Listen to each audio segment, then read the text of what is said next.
After 11 days, ang mushroom ko ay tumubo na, guys. Ayan. Tumubo na yung ating vulva mushroom.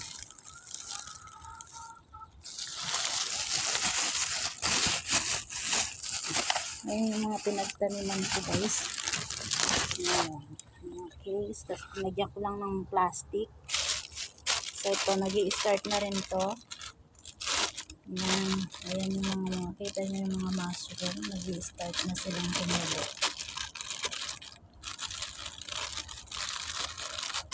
Ayan. Ito. Ayan.